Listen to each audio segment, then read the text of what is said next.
And when it seems I'm at the end and I don't know what I believe, through the cloud I see your hand reaching down to guide me. You're always reaching down to guide me, 'cause I am yours and I. 제목을 한번 따라합니다. 예수님이 필요한 이유. 한 번 더 힘차게 예수님이 필요한 이유.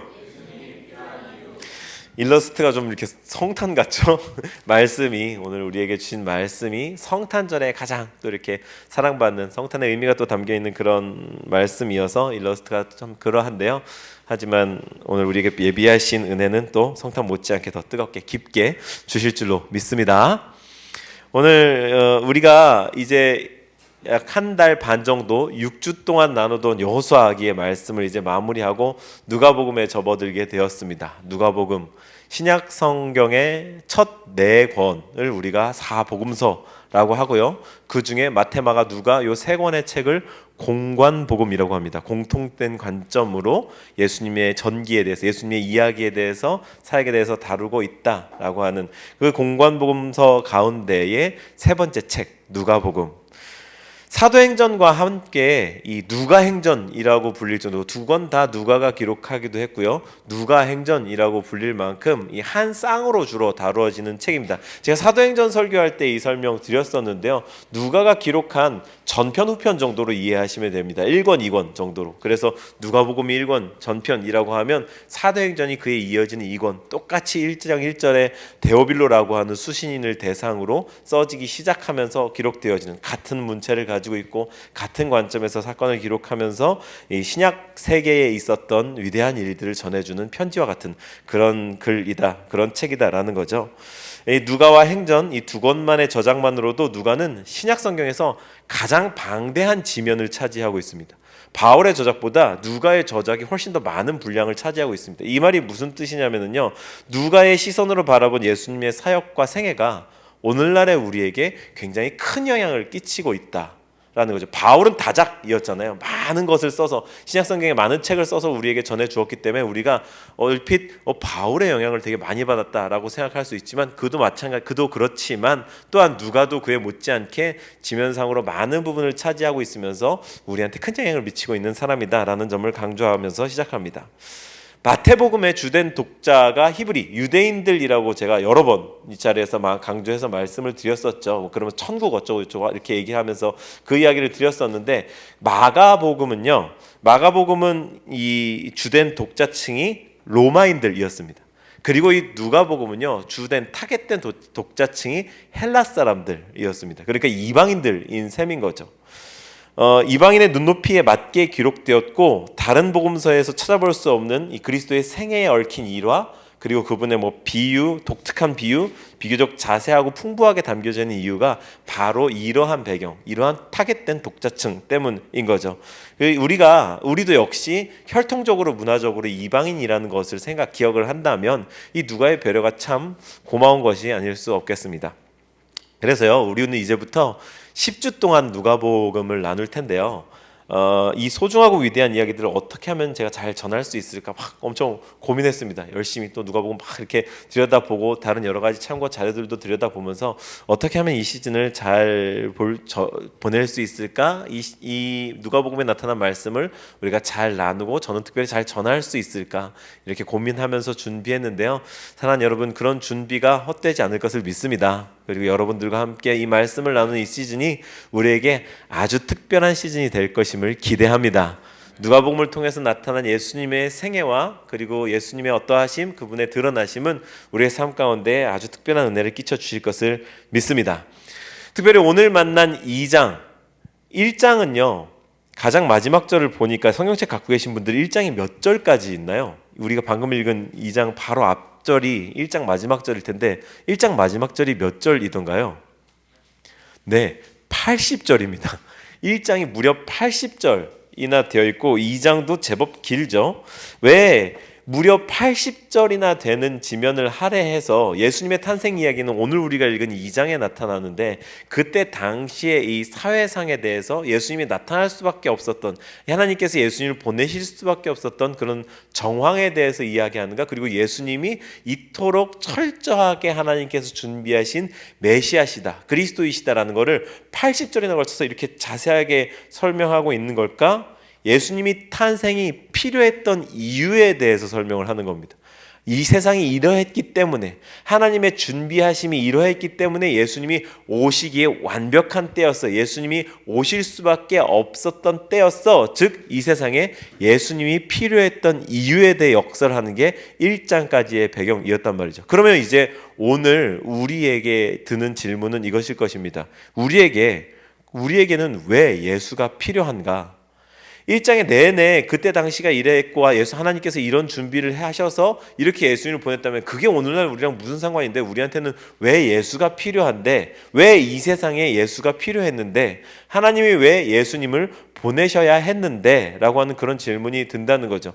그러니 오늘 이 말씀을 통해서 예수님이 필요할 수밖에 없었던 그 이유에 대해서 나누고, 우리가 이 세상을 어떻게 살아갈 것인가에 대해서 좀 더 깊이 있게 고민해 보기를 원합니다. 이 질문 한번 읽어주시죠. 시작. 왜? 우리 앞에다가 우리에게 라고 하는 목적을 넣어볼까요? 시작. 우리에게 왜 예수가 필요합니까? 그 첫 번째 이유는요, 바로 이 세상이 깨어져 있기 때문입니다. 이 세상이 깨어져 있기 때문. 정말 그런지 우리 본문을 먼저 1절부터 3절까지만 한번 읽어보도록 하겠습니다. 1절부터 3절까지요. 함께 읽어주시죠. 시작. 그때에 가이사 아구스도가 영을 내려 이 호적은 구레뇨가 처음 한 것이라. 모든 사람이 각각 고향으로. 가이사는요, 카이사르, 그러니까 로마의 황제를 말하는, 지칭하는 호칭이었죠. 그리고 아구스도, 이거는 아우구스투스잖아요. 이 아우구스투스 황제 때라고 하는 그런 말입니다. 이 짤막한 표현이 얼마나 많은 걸 알려주냐, 이렇게 생각해 보시죠.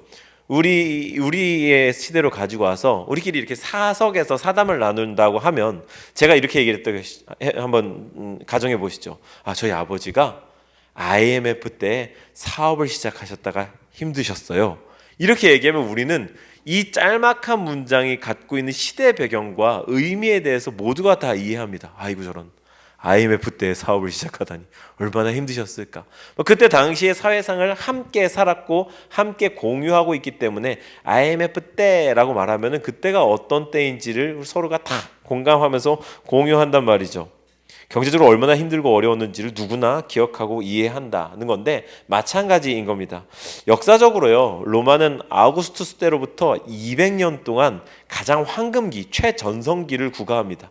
그 황금기의 막을 연 사람이 아우구스투스라고 볼 수 있는데요. 그래서 얼마나 대단한 사람이냐, 우리 상식적으로 잘 알죠. 8월이 영어로 뭡니까? 영어 발음 우리가 어거스트라고 하잖아요. 그게 이 아우구스투스의 이름에서 따왔다는 것 아시죠? 줄라이의 유래, 7월의 유래인 율리우스 시저가 율리우스력을 도입하면서 기존 세계 달력이 10개월로 편성되어 있던 걸 12개월로 재편성합니다. 그러면서 8월에 해당하는 달의 이름이 원래 라틴어로 6을 뜻하는 다른 말이었는데, 이제 아우구스투스가 황제로 등극하면서 자신의 업적을 기리기 위해서 뭐 이렇게 전쟁에서의 승리라든가 뭐 어떤 종류의 정치 통치 행위라든가 이런 것들을 기리기 위해서 그 사건들이 주로 8월에 일어났었기 때문에 거기다 자기 이름을 딱 갖다 넣은 거죠. 전 세계 사람들이 자기 이름을 부르게끔 한 정도로 엄청난 권력가였다 이 말입니다. 로마 제국 최초의 황제, 훗날 전 인류가 표준화하여 공유하는 그 달력에 자신의 이름을 박아 넣은 사나이, 이 아우구스투스가 맹위를 떨치던 때가 바로 예수님이 태어났던 때라고 하는 거죠. 그 권세와 군사 경제력이 그것을 유지하기 위해서 온 천하를 불효형을 내리기만 하면 사람들이 다 벌벌 기면서 따라야만 했던 그때에 정치, 경제, 이 군사력 이런 것들을 유지하기 위해서 호적을 하라고 말한 겁니다. 왜냐하면 이방인들, 그 식민지 시민들도 다 호적해서 어떤 나이, 어떤 사람의 어느 지역에 얼마만큼 있는지, 그냥 그들한테 세금을 얼마만큼 걷어서 나라를 굴리고 군사력으로 징집할 수 있고 이런 것들을 계산할 수가 있으니까 그런 목적을 가지고 호적하라고 요청을 한 거죠. 본문은요, 마치 대비하는 것처럼 이제 이 맹위를 떨치고 있던 아우구스투스의 시대에 4절에 요셉이 호적을 하러 갔다라고 하는 다윗의 가문 사람이라고 하는 점을 보여줍니다. 4절과 5절을 한번 읽어볼까요? 시작. 요셉도 다윗의 집 족속이므로 갈릴리 나사렛 동네에서 유대를 향하여 베들레헴이라 하는 다윗의 동네로 그 약혼한 마리아와 함께, 마리아가 이미 그 예전에는 이력서 쓸 때, 요새는 안 쓴다고 제가 들었는데 저는 이력서를 쓰는 삶과는 좀 거리가 있어서 이력서에 본적 쓰는 난 있었잖아요. 이런 우스개 들어본 적 있으신가요? 본적란에다가 한 친구 한참 고민하다가 나는 면접관이랑 본 적이 없음.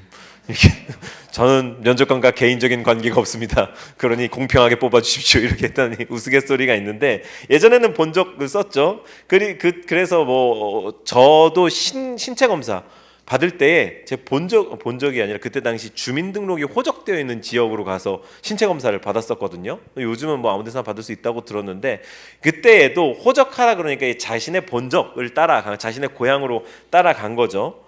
그런데 본문이 굳이 다윗의 집 족속이므로, 그러니까 뭐 이제 행선지를 얘기해 주려고 한 거긴 한데, 저에게는 아우구스투스의 이 확 놀라웠던 맹위와 더불어서 요셉의 다윗의 집 족속이라고 하는 표현이 문득 거슬렸다는 거죠. 왜냐하면요, 여러분 혹시 이런 궁금증 가져본 적 없으세요? 저는 성경을 읽다가 요셉이 다윗의 집 사람이었다는 것, 그리고 예수님이 말구유에서 태어났다는 것, 이상하다. 이스라엘의 가장 위대한 왕이었던 게 다윗인데, 그 다윗의 자손이면 왕가의 사람인데, 그러면 이 정도로 가난하거나 좀 형편없지는 않지 않았을까라고 하는 문득 무식한 거죠. 여러분들이 그러니까 그런 눈빛을 보내주지 않으셔도 저 스스로는 정말 무식했습니다. 역사, 세계사에 대한 그런 어떤 상식이 없을 때에 굉장히 그게 궁금했었습니다. 아니, 다윗의 자손이면 왕가의 후손인데 재산도 몸종도 없이 어째서 저토록 초라했을까? 간단하죠. 이미 여러분들은 다 알고 계신 것처럼 몰락한 왕가였기 때문에 이들에게는 더 이상 뭐 자랑할 것이 없는 겁니다. 그저 자기들 사이에서 그냥 오늘날 우리 이 21세기 대한민국 사회에서 양반 상놈을 가리지 않는 것처럼 그냥 그들에게도 옛날 그냥 자기의 혈통으로서의 영광 정도로만, 그림자 정도로만 남아있는 그런 과거의 다윗 왕과 예루살렘 성전의 영광은 사라져버린 지 오래고, 성경을 통해 계시된 하나님의 말씀, 언약은 그저 상투적이고 종교적인 문장에 불과할 뿐이고, 그저 황제의 명을 따라서 호적하러 고향으로 돌아가야만 하는 신세가 됐던, 할 일 없이 터덜터덜 고향을 향해 걸어가야만 했던 하나님의 백성, 하나님과 겨루 이긴 자의 후손, 그냥 이름만 살아있는 그런 사람이었던 것, 이스라엘 역사의 최저점을 지나고 있던 그런 시기였던 거죠. 그런데요, 이스라엘 사람들에게 가장 심기를 불편하게 했던 것은 바로 이 이름 아우구스투스의 뜻이었습니다. 아우구스투스의 뜻, 라틴어로 신의 아들이라고 하는 뜻이거든요. 신의 아들. 이 이스라엘 입장에서 생각해 보시죠. 지금 자기들은 하나님의 선민인데, 선택받은 백성인데, 이런 시즌을 지나고 있지만 지금 태생적 그 정체성은 사라지지 않았습니다. 우리는 하나님의 백성이야. 그걸 약간 이렇게 자존심처럼 막 꽉 쥐고 살아가고 있는데, 자기네들이 조공을 바쳐야 하고 자기들이 섬겨야 하는 황제라고 엎드려서 절해야 하는 사람의 이름이 신의 아들이었던 겁니다. 이게 유대 민족의 자존심의 생채기를 내고 있었어요. 자신들이 벌레만도 못한 존재로 취급에 마땅한 이방인이 머리 위에 앉아있는 것도 못마땅한데 신의 아들이라고 스스로 자칭하는 거, 참담한 거죠. 너무도 자존심 상하고 비참한 그 감정을 황제의 이름을 입에 올릴 때마다, 그가 내린 칙령을 따라야 할 때마다, 접할 때마다 기억해야 했던 겁니다. 다윗을 왕으로 삼으시고 강한 나라 삼으셨던 이스라엘의 주인 되셨던 분이 누구셨습니까? 하나님이셨죠. 그런데 곧장 쳐 죽여도 시원치 않을 저 이방인의 수개가 날뛰는 저 꼬락서니를 아무런 제지 없이 둔 채로 말라기 선지자로부터 400년 동안 아무런 말씀도 없이 침묵하고 하나님께서 가만히 계시는 때가 바로 이 가이사 아구스도의 때였다. 제가 지금 힘줘서 어떤 말씀을 드리고 있는지 아시겠죠? 이스라엘 백성들의 입장에서는 하나님은 침묵하고 계시고 이 세상은 하나님의 약속과는 아무런 상관없이 그냥 흘러가고 있는 것 같고, 자기들이 형편없이 여기던 벌레만도 못한 취급을 했던 이방인이 자기들 머리 위에 앉아서 다스리고 있고, 모든 것이 이해가 되지 않는 상황 가운데에서 하나님이 그래도 살아있다고 믿으면서 살아가야 했던 그런 때, 오늘날 우리의 현실도 이 정말이지 아구스도, 가이사 아구스도 때와 같습니다. 세상 사람들은요, 이 기독교를 조롱하고 있습니다. 그리고 우리가 받는 조롱이 정말 도를 넘어서는 정도에 이르렀습니다. 아시죠? 매스컴을 통해서 듣고 있는 이 기독교에 관한 조롱. 지난주에 제가 이 옹달샘 캠프 함께 진행했던 스태프들을 회식을 시켰거든요. 청년들을.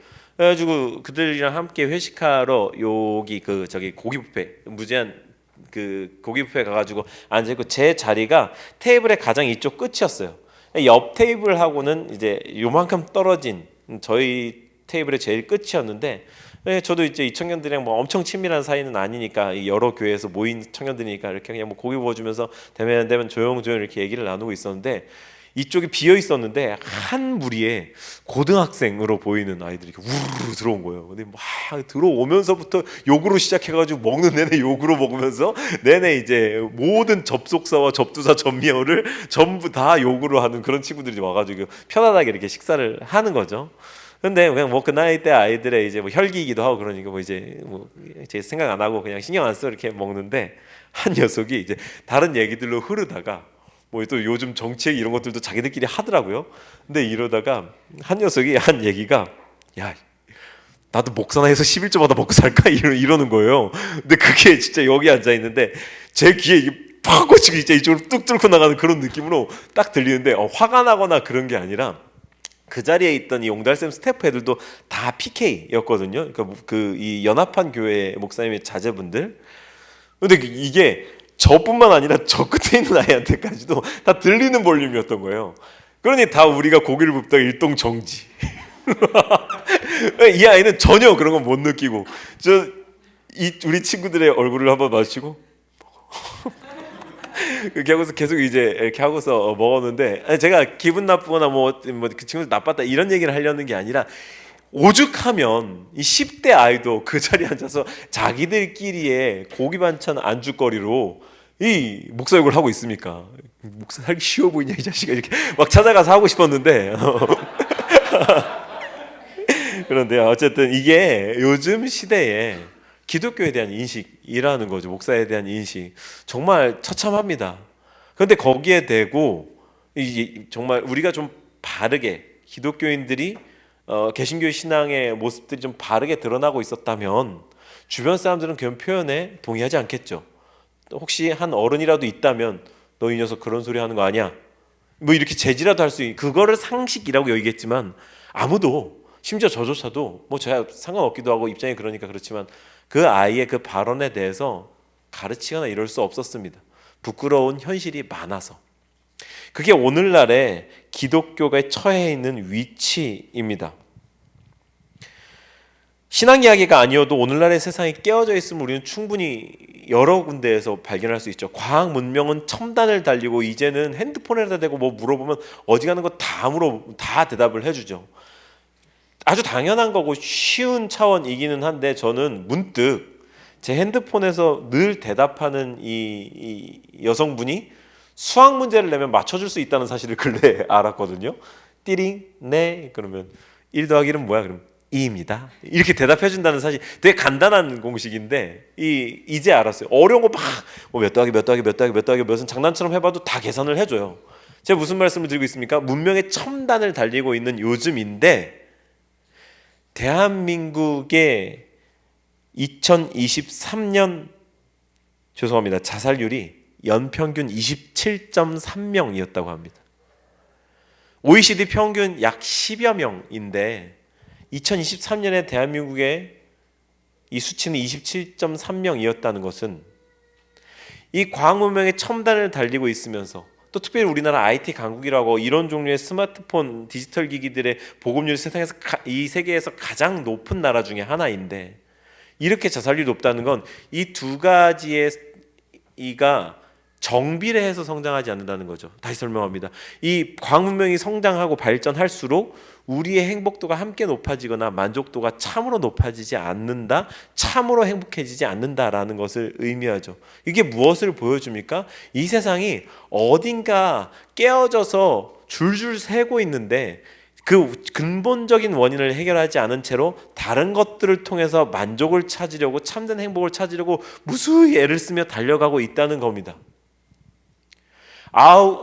가이사 아구스토 때라고 하는 것은 경제적으로 로마라고 하는 도시, 그리고 그가 통치하던 예루살렘과 이스라엘 사람들의 경제적 삶과 이런 것들, 그 당시 동네의 분위기나 치안 같은 거는 제법 괜찮았을지 모르겠습니다. 200년 동안 황금기를 구가했으니까요. 하지만 하나님이 계셔야 할 자리를 밀어내고 이 땅에 권세를 잡은 황제가 권좌에 앉아서 자신을 스스로 신의 아들이라고 이야기하면서 사람들로부터 높임을 받고 스스로가 신적 존재가 되기로 결심한 깨어진 세상이었다는 것, 지금과 다르지 않다라는 점을 발견하게 된다는 겁니다. 그리고 하나님의 백성, 하나님의 사람, 선택받은 민족이라고 하던 다윗의 자손 요셉은 이 황제의 명을 따라 이 세상 원리에 따라서 할 일 없이 자기의 고향을 향해 호적하러 가야만 하는, 세상 원리에 그냥 입각해서 살아가야만 하는 그런 처지에 놓여 있는 입장이었다는 것. 이게 예수가 올 수밖에 없었던, 필요했던 깨어진 세상의 단면이었습니다. 오늘날도 마찬가지라는 이야기고요. 두 번째로는요, 우리에게 왜 예수가 필요한가? 예수님은 그 와중에, 이 깨어진 세상의 와중에 연약한 인생의 소망이기 때문입니다. 한번 읽어주실까요? 시작. 예수님은, 원래 20절까지 읽어야 하는데 우리 시간 관계상 8절부터 10절까지만 한번 읽어보시죠. 8절부터 10절까지 읽습니다. 시작. 그 지역의 목자들이 밤에 밖에서 자기 양떼를 지키더니 주의 사자가 곁에 서고 크게 무서워하는지라. 천사가 이르되 무서워하지 말고 보라, 내가 온 백성에게 미칠 큰 기쁨의 좋은 소식을 너희에게. 이 본문은요, 예수님이 탄생하시던 바로 그때, 그 순간에 인근 지역에서 양치면서 노숙하고 있던 목자들에게로 갑자기 포커스를 옮겨가서 그들을 클로즈업합니다. 이것을 이해하려면요, 당시 이 헬라 세계에서, 그리고 이스라엘 공동체에서 목자라고 하는 존재가 어떻게 인식되고 있었는가를 좀 알아야 할 텐데요. 그리스 로마 신화에서는 목자가 되게 낭만적인 존재로 묘사되더라고요. 이거 되게 의외였습니다. 무슨 낭만적이고 이상적인 존재인 것처럼 그렇게 묘사했는데, 근데 사실상 실제로는 굉장히 천대받는 직업이었습니다. 이 플라톤 있잖아요, 철학자 플라톤. 그가 국가라고 하는 책에서 이상적인 통치자로 내세운 사람의 개념이 철인, 철학자, 철인 왕이었습니다. 그런데 그 철인 왕의 이미지가 목자와 같다라고 그렇게 이야기를 했거든요. 그러니까 이상적, 이미지로는 되게 이상적, 양들을 돌보고 희생해야 하고 하는데, 같은 책에서 또 이 세상에 자기들이 살던 사회에서 가장 하층민으로 또한 목자를 언급하거든요. 아이러니한 거죠. 이 땅에서 살아가는 가장 천대받는 직업, 목자. 이 헬라 세계에서 가장 하위 계층이었던 겁니다. 심지어 이스라엘 공동체 내에서는요, 이렇게 인식됐습니다. 노숙인, 동성애자, 수간자, 도둑놈, 스파이. 되게 불명예스러운 겁니다. 당시 이 사회에서요. 밖에서 자니까 당연히 노숙인입니다. 이 양들하고 같이 중동 세계에 추워져도 짐승들 사이에서 틈새에서 자면은 밖에서 아마 노숙할 수 있는 정도의 기온이었던 것 같습니다. 그런 양들 틈새에서 자고 이러니까 당연히 노숙인이죠. 냄새가 나고 씻지도 않고 그렇게 이 세상을 살아가죠. 그러면서 양들과 함께 이리저리 옮겨다니면서 매일같이 생활을 하니까 인간으로서는 홀로 있습니다. 그런데 어쨌든 인간의 자연스러운 욕구가 있으니까 이것을 해결할 방법이 두 가지밖에 없는 거죠. 그러니 그 두 가지가 이들을 수식하는, 이들을 인식하는 대표적인 이미지였던 겁니다. 그리고 또 이 양떼를 데리고서 막 이렇게 목초지를 찾아서 이동해 가잖아요. 그리고서 여기 이렇게 풀이 좀 있으면 자 여기서 뜯게 해야겠다 이렇게 탁 풀어놓으면 어디 짐승들한테 야 1번 양 저기는 어디 주인 있는 땅인 것 같으니까 거기는 가지마 이런다고 알아듣나요? 아니죠. 그냥 쑥대밭을 만들어 놓고 다니면서 그냥 다 그러죠. 그냥 이렇게 먹이고서 훅 이동해 가버리고 말면 되니까 도둑놈 취급을 받았던 겁니다. 거기다가 경계를 국가의 경계 국경을 넘어가면서는 정치하는 사람들 군인들이 이들을 불러다가 너 저쪽 나라 지나왔지? 거기 어땠어? 본대로 말해봐. 이렇게 막 계속 좀 이용해 먹었던 거죠. 그러니까 이 나라에서 저 나라로 저 나라에서 저 나라로 이렇게 국경을 넘어가게 되면은 스파이 취급까지도 당했던 겁니다. 이게 목자에 대한 이스라엘 공동체 당시 헬라 세계에서의 인식이었습니다. 그런데 그런 사람들, 그런 인간 이하의 취급을 받던 목자들에게 아기 예수 탄생의 소식을 처음으로 들려주셨다. 이게 정말 놀라운 포인트가 되는 겁니다. 천사의 워딩 10절에서 뭐라고 합니까? 온 백성에게 미칠 소식인데 너희에게 전한다. 온 백성에게 미칠 소식인데 너희에게 전한다. 이 세상에서 짐승만도 못한 쓸모없는 인간 취급하며 아무도 사람다운 대접을 해주지 않는데 주님께서는 그 연약하고 낮은 사람들에게 온 백성에게 미칠 좋은 소식을 먼저 들려주셨다. 할렐루야. 이게 예수님의 자비로우심, 특별한 배려, 연약한 사람들을 바라보는 그분의 시선이라는 거죠. 그런 인생이기에 오히려 온 백성에게 미칠 큰 기쁨의 소식을 들을 1호 주인공으로 삼으셨다. 누가는 바로 이 부분에 초점을 맞추는 겁니다. 태생적으로 신민이라고 자부하던 유대인에게만 구원의 자격이 있는 게 아니라 구원받을 자격이 있는 게 아니라 자격 없고 천대받는 이들에게도 예수님이 소망으로 오셨다. 할렐루야. 그분은 유대인을 넘어서 이 세상 모두에게 기쁘고 좋은 소식으로 오셨다. 아무런 자격이 없는 이들, 오히려 기본적인 소양조차 갖추지 못한 인간 이하의 존재들에게 가장 먼저 큰 기쁨의 소식을 들려주러 오신 것. 이 세상의 가치관과 이러한 것들에 충실하게가 아니라 하나님 나라의 가치로 연약한 이들을 사랑하고 섬기러 오신 예수님의 사랑. 이것이 아기 예수님의 탄생의 의미였던 거죠. 이 세상에서는요, 좋은 것은 제한되어 있고 모두 주인이 있습니다. 그래서 자격을 따져서 이 좋은 것을 차지할 만한 사람인지 그 여부를 가리죠. 승자독식, 약육강식 이러한 원리로 돌아가는데 이러한 방식으로 가게 되면 연약한 사람들, 그 자신의 삶을 딛고 일어날 만한 의지가 없는 사람들에게는 가질 것도 차지할 수 있을 만한 것도 없어지는 겁니다. 이게 이 세상의 철저한 경제 논리인 거죠. 제한된 재화의 공급이나 분배에서 자연스럽게 일어날 수밖에 없는 불균형이라고 말하지만 이 불균형에 밀려서 자신의 최소한마저도 확보할 수 없는 삶의 사각지대를 밀려나고 있는 인생들이 있다는 것을 우리가 알고 있죠. 그렇다면 교회는 어떤가? 우리의 삶은 어떤가? 또 계속 생각해 봐야 되지 않겠습니까? 초대 주미 대사를 지낸 한 독실한 그리스도인이 계셨습니다. 그가 대사로 재직하던 시절에 그의 운전기사가 흑인이었다고 하는데요. 훗날 그가 세상을 떠난 후에 그를 회상했던 이 흑인 운전기사가 이렇게 말했다고 합니다. 그분은 나를 진정 인간으로 대해주셨습니다. 이분이 대사를 지냈던 때가 1950년대이거든요. 그때 유색인종의 이 미국 대륙에서의 인권은 형편없었던 때 아닙니까? 자기도 비록 한 나라의 대사이지만서도 유색인종으로서 받는 차별이 있었을 텐데 자신의 운전기사였던 흑인 운전기사를 정성으로 정말 인간답게 같은 눈높이에서 대해주었다. 이 살아남은 운전기사의 증언이 전해주죠. 저는 이 문장이 너무 마음에 와닿았습니다. 그분은 나를 인간으로 대해주셨습니다. 인간처럼 대해주셨습니다. 다 나를 짐승처럼 대할 때에도 그분은 나를 인간처럼 대해주셨습니다. 우리가 오늘날 신분이나 계급이 없다고 해서 다른 사람들을 인간 이하로 취급하지 않는다고 섣불리 판단하지 마십시오. 우리는 누군가를 없는 사람처럼 취급하기도 합니다. 그게 이때 당시에 짐승처럼 취급하는 것, 목자들을 대하는 것과 다르지 않습니다. 제가 거의 10년 전쯤에 초등부 아이들을 이렇게 그 담당 전도사로서 지도할 때에 그때 당시에 이제 스마트폰에 막 여러 가지 이 멀티태스킹 기능이 나오기 시작하던 때였어요.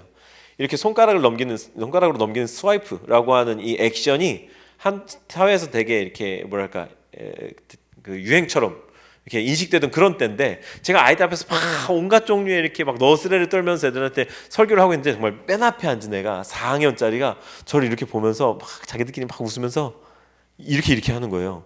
저는 그게 무슨 말인지 몰랐는데요. 나중에 그거에 막 엄청 흥분했던 청년 교사 아이가 얘기해 주는데, 전사님 그거 이렇게 옆으로 넘겨서 없애는 거예요, 스마트폰에서. 그러니까 앞에서 꼴 보기 싫은 사람이 얘기하고 있는데 없어지라고 이렇게 나만 못 알아듣는데 면전에서 모욕한 거라고 설명해서 그때서야 알았거든요. 오늘 현대 사회가 타인을 없는 사람으로 여기는 것, 짐승 이하의 사람으로 취급하는 것, 이런 것입니다.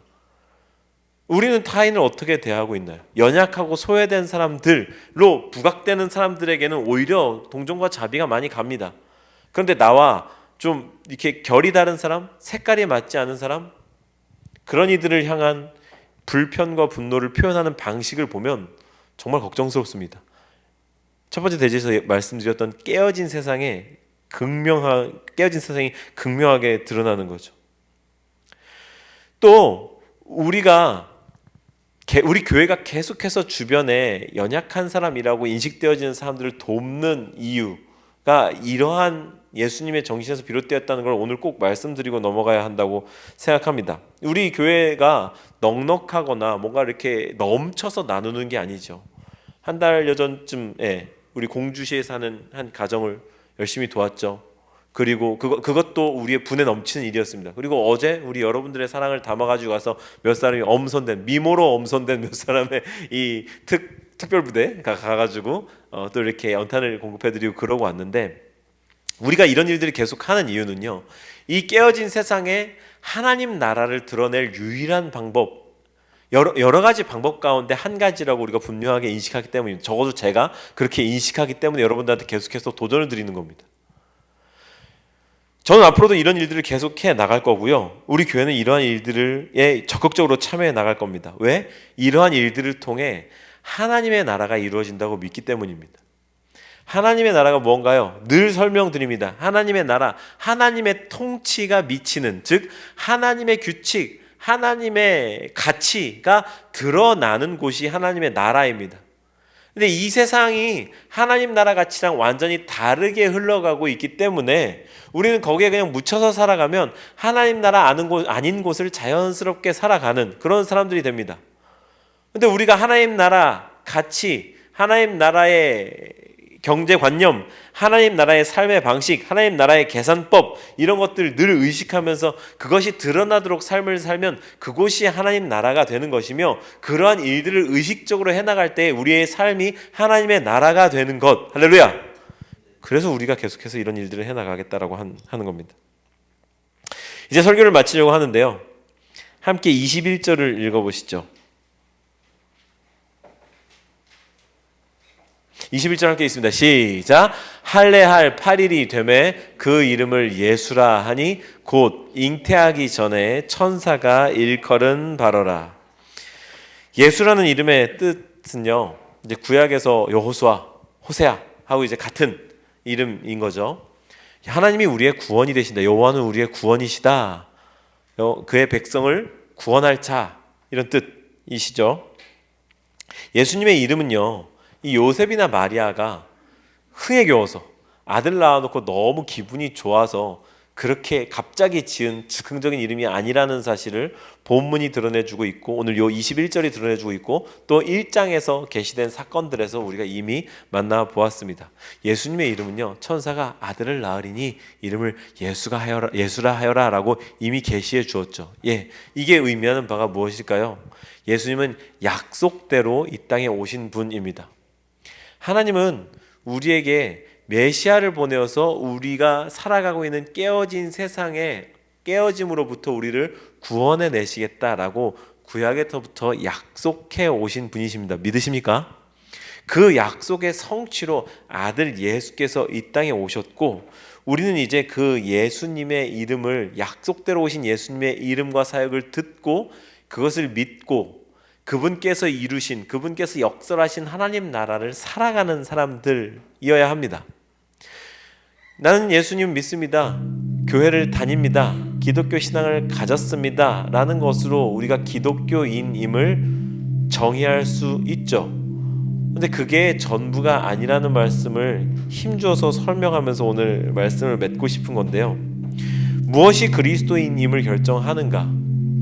앞서 말씀드린 하나님의 나라가 드러나는 삶이어야 합니다. 왜? 예수님께서 이 땅에서 가장 강조하셨던 예수님의 중심 사상, 우리가 하나님 나라 복음 또 풍삼첫 나누면서 이야기를 했었죠. 예수님이 이 땅에서 가장 힘주어서 강조하셨던 그분의 철학, 그분의 사상은요, 하나님 나라입니다. 이웃사랑, 그것은요, 이 하나님 나라가 임한 삶의 한 가지 양상입니다. 예수님의 중심 사상은 하나님 나라라고요. 그럼 우리가 예수님이 이 땅에서 사역 내내 보여주셨던 그 하나님 나라를 살아가야 하는 사람으로서 그것이 어떤 것인지를 알아야 살아갈 것인데, 오늘 이 설교를 통해서 제가 길게 설명을 드렸습니다. 깨어진 세상 가운데에서 하나님의 가치, 하나님 나라의 가치, 예수님께서 가르쳐 주신 그 가치를 살아내는 것이라고. 그래서 우리에게 왜 예수님이 필요할까라고 하는 처음 던졌던 질문과 이제 이 마지막에 드렸던 말씀을 연결지으면서 설교를 마무리하려고 하는데요. 이 세상은 깨어져 있기 때문에, 또 우리의 삶도 그 깨어진 삶의 일부분이기 때문에 우리에겐 예수님이 필요합니다. 필요한 존재로서 예수님이 받았다면 그 받은 예수님의 이름, 하나님의 나라를 누리면서 살아야 되지 않겠습니까? 그런데 또다시 그냥 예수님이 필요한 자리에서 허우적거리고 있는 사람처럼 다시 돌아가는, 반복되는 모습을 보니까 어느 순간 제가 의아해지더란 말이죠. 예수님이 필요한 삶인 건 맞습니다. 오늘 우리에게 예수님이 필요한 이유에 대해서 제목을 걸어놓고 시작했는데, 사실 여러분들은 오늘 저의 설교가 좀 진부하고 듣는 얘기의 반복처럼 지루하게 느껴지셨어야 정상입니다. 이미 알고 있는 거야. 나는 한 걸음 더 나아간 깊이 있는 삶을 원해라고 하는 갈망이 여러분들 가운데 있어야 정상이라는 거죠. 오늘 저의 설교를 어떻게 들으셨습니까? 그래, 그 말이 맞아. 내가 다시 하나님 나라를 붙잡아야지. 네, 그런 적용도 좋고요. 한 걸음 더 나아가서 나 이미 알고 있는 얘기인데 좀 더 깊이 있는 얘기 왜 안 하실까? 오늘 그러셨다면 제가 더 반갑겠습니다.